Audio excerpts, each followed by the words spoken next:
आता अनेक व्हिडिओ दिसायला लागले आहेत जिथे लोकांनी त्यांच्या इच्छाशक्तीच्या जोरावर त्यांचे आजारपण बरे केले आहे।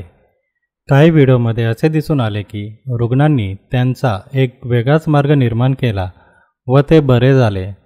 जास्त आश्चर्य याचे वाटले की काही मेंदूच्या संदर्भातील आजार बरे केले गेले ज्यावर अजून संशोधन सुरू आहे।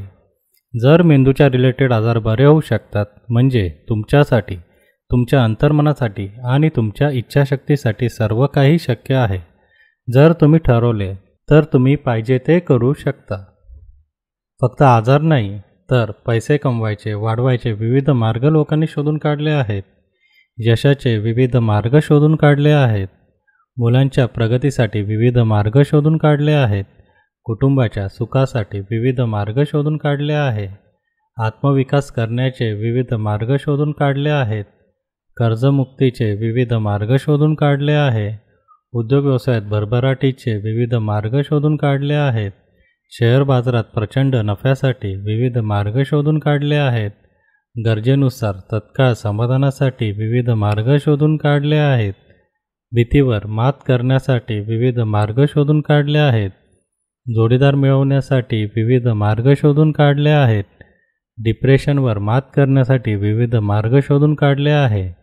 विज्ञान, संशोधन आणि अध्यात्म पलीकडे एक जग आहे जिथे व्यक्ती निराश होऊन जाते व तिथे चमत्कार घडतो।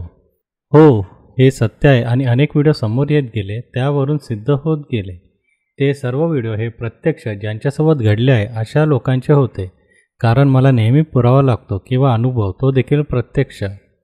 मला अनुभव का लागतो? मी अगोदर भाग्यशाली आयुष्य जगायचो, मध्ये काही समस्या निर्माण झाल्या व नकारात्मक आयुष्य सुरू झाले। त्यानंतर परत सकारात्मक आयुष्यात परत जाण्यासाठी खूप मेहनत घ्यावी लागली। सुरुवातीला अधेमध्ये चमत्कार घडायचे पण टिकायचे नाही। अजून कालावधी गेला व त्यानंतर सर्व काही ठीक झाले। म्हणजे फक्त शब्द, विचार नाही तर कृती आणि वास्तवात। जसे संमोहनशास्त्रातील टेक्निक्सचा वापर केला तर चालता बोलता तुम्ही समोरील व्यक्तीला कंट्रोल करू शकता, मग ती व्यक्ती ओळखीची असो किंवा अनोळखी। आकर्षण सिद्धांताचा वापर करून तुम्हाला जे पाहिजे ते अमर्याद भेटत जाते, कुठलाही अडथळा नसतो। रेकी रिंगचा वापर करून कुठलेही आजार बरे करता। कुंडलिनी शक्तीचा वापर करायला शिकता। उच्च दैवी आणि दानवी ऊर्जेचा अनुभव घेता।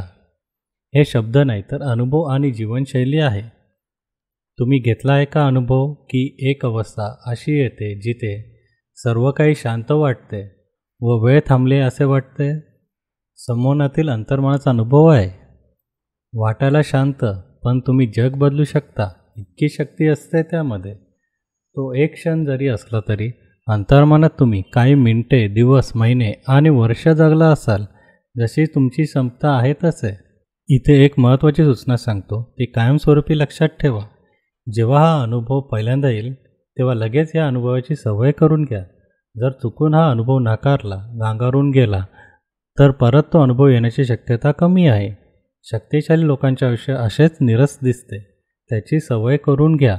याला दुसरा पर्याय नाही, कारण तुमच्या आयुष्यात असे अनुभव येऊन जातात व तुम्ही त्यावर दुर्लक्ष करता।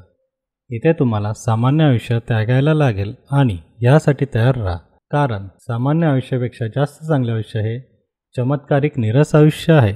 निरस म्हणजे रेकी हिलिंग ऊर्जाशास्त्र समजा। तुम्हाला मोठा सिनेस्टार आणि सामान्य व्यक्ती ऊर्जेच्या स्तरावर एकसारखे वाटतील।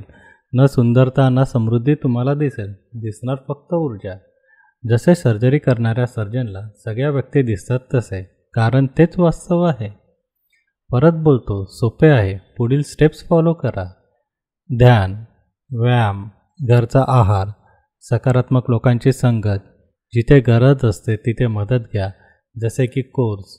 जर तुम्हाला महत्त्व माहिती असेल तर तुम्ही वैयक्तिक प्रशिक्षक किंवा गुरु करू शकता। अद्भुत शक्ती असलेल्या लोकांच्या समूहात संपर्कात राहा। जीवनशैली करा। सकारात्मक आयुष्यासाठी महिन्याला आर्थिक निधी बाजूला काढून ठेवा। आजपासून सुरुवात करा आणि चमत्कार बघा। आपले अनुभव शेअर करा। धन्यवाद। अश्विनी कुमार।